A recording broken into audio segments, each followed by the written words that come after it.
Hi guys, Tim from Timberline Vans. I'm going to show you a video here on a 2000 E350 short cargo. We are just wrapping up for a customer here. This van was originally done partially by Sportsmobile. It had a pop top on it that was in real poor condition, so the customer brought it to us for a four-wheel drive conversion and a pop top swap out for a Fiberine high top. It's had quite a bit of additional work done to it as well.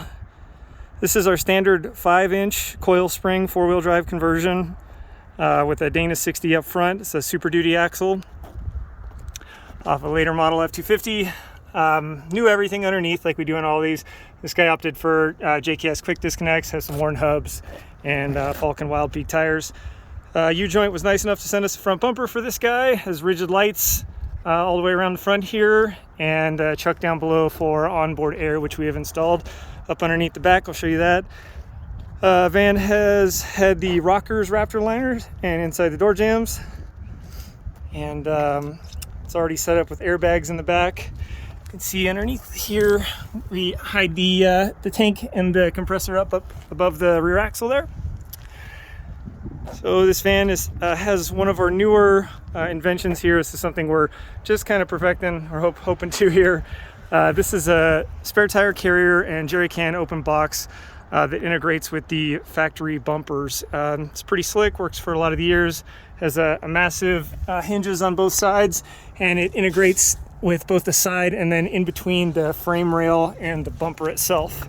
So it creates for a fairly rigid design and does not require tying into the hinges. So we use a bear claw style latch. So these are pretty easy open and shut, and like I said, but yeah, really happy with this design. Think this one turned out nice. Rest of the van, like I said, it's got a Fiberine high top. This is a 20-inch Aero, I believe. The windows biased towards the front. It's nice, kind of gives you a little bit more light when you're sitting in the cockpit. Van has dual swivel seats. This one already came in with some, oh, we have a friend helping us today. This is Eloise. Van already came in with some nice aftermarket seats. The people are not super tall, so we built them some little bases here they asked for to get a little bit more room under their feet. Inside, customer is going to kind of do what they're hoping to do. I don't have the full plan on it, but I know they're going to redo the top and everything. We're charged with sort of retrimming the edges after the Fiberine top had been removed.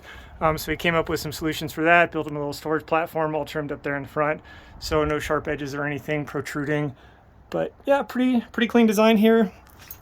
Be excited to see what they finally come up with and get it all done. Hopefully get some photos. We'll try to post some before after pictures on Instagram on this one. I had quite a bit of transformation. I really appreciate you guys watching. Thanks, take care.